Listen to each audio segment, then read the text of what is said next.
Welcome to project number 7, our double stepper card. Love a stepper card. Can look really complicated, very easy when you've got the perfect template. Locate number 7 in your book, and of course you have got all of the step-by-step instructions in here. Should you require them, you can follow those through. But if you don't want to follow the step-by-step instructions, you can use the video that we're just about to do together. So to start, you're going to need a piece of cardstock. And when you've taken your template out of your library, we've got number 7 double stepper card. Card base needs 1 sheet of 8.5 by 11. Mats and layers, 1 sheet of 8.5 by 11, should you want them. And your card flattens to a 7 by 5 card. So you know what kind of envelope you need to put it in, should you want to put it in an envelope and send it. So when you've got your piece of cardstock and you've got your template, you're going to trace all the way around the outside, the perimeter of your card, so you go all the way around the outside lines. Always use a pencil because you're going to rub these lines out later. So don't use a fine liner, a ballpoint, a permanent marker, a pen of any type, unless you're happy that those lines are going to be visible on the finished card. When you've gone around the outside, you're going to ignore any mats and layers, but go and find all of your mountain folds, your cut lines, and your valley folds. And you're going to mark all of those. So wherever it says cut line, wherever it says mountain fold or valley fold, find those lines and mark them with your pencil, which is exactly what I've just done there. When you've done those lines, you're finished. Your mats and layers will get filled in later should you need them or want to use them. You can use your own or you can use the ones on the template, up to you. So when you've done that, you've got your template all marked out. So you can see I've got that there with the finer pencil lines. I've done them bold on that side so you could see them being drawn. Makes no odds, all pencil, as long as it's a nice light touch.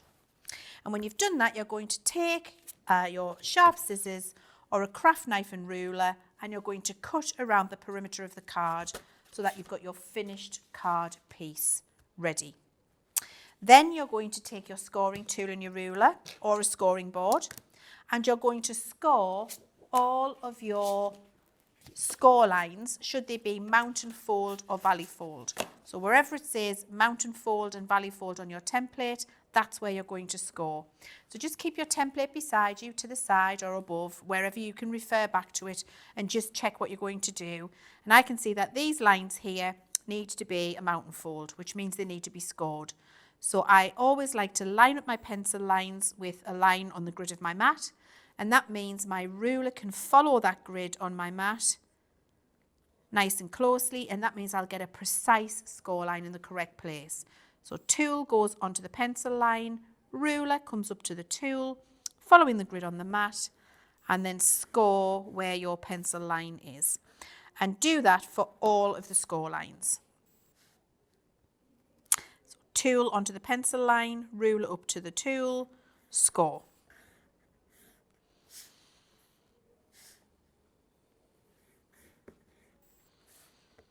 And you see you only score where the pencil line is. So example, there's a pencil line here and here. We don't continue the score line across the middle. That will mean your card doesn't work. So you only score where your pencil lines are. Lift up and stop, start again, lift up and continue. The same here. Score tool on the pencil line, ruler to the score tool, score, stop, start, stop.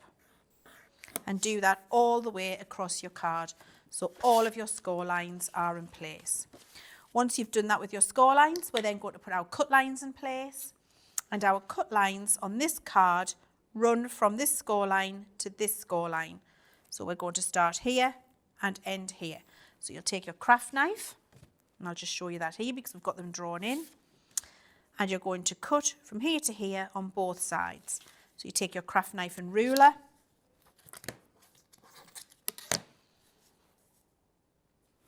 again, craft knife goes in, vertical to where you want your cut line to start. Ruler goes up to the craft knife, then lower your craft knife, cut the line on both sides, and by doing that, you get a nice, precise, straight cut line where it needs to be.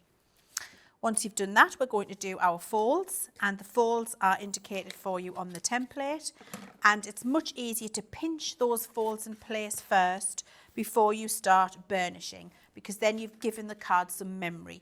So by having the card in the same layout as my template, and I can see that because I've got a smaller bar here and I've got the larger part here for decorating, so that means my template is now in the same orientation as my piece of cardstock that I've cut out.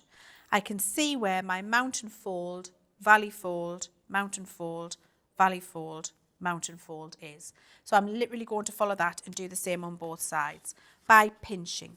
So the first one is a mountain fold, so that gets pushed up towards us. Valley fold gets pushed away. There we go, one mountain, one valley. Pinching.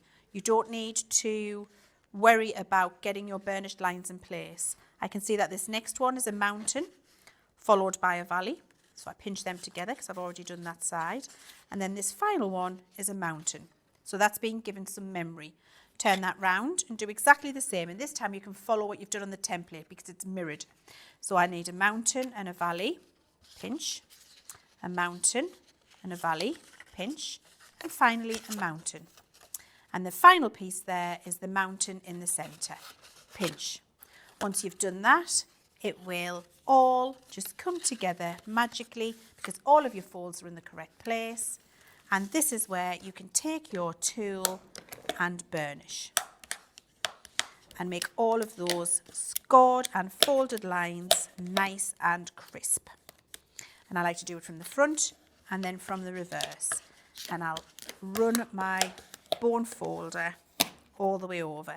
I'll even open that card slightly, which you can see there, and from the inside burnish those lines, those score lines down, so I can see that they're getting nice and crisp. When you've done that, you're ready for decorating because you've got all of your score lines in place. And don't forget what I haven't done, so you can see where those lines were, erase your pencil lines. So if you haven't done it before now's the time to do it so that you can't see them on your finished card. Just take your time and make sure that you rub all of those away. And when you rub them away, you've got your folds in place, and you do your matting and layering by using the extra little mat and layer templates that come on the template for you. They're all there. You can draw around them and cut them out. When you've done that, you've got your finished mat and layered card, which you can display or use any of your pattern papers that you would like to make however you would like it to look for the finished project. Really lovely, makes a statement, couldn't be easier with the template.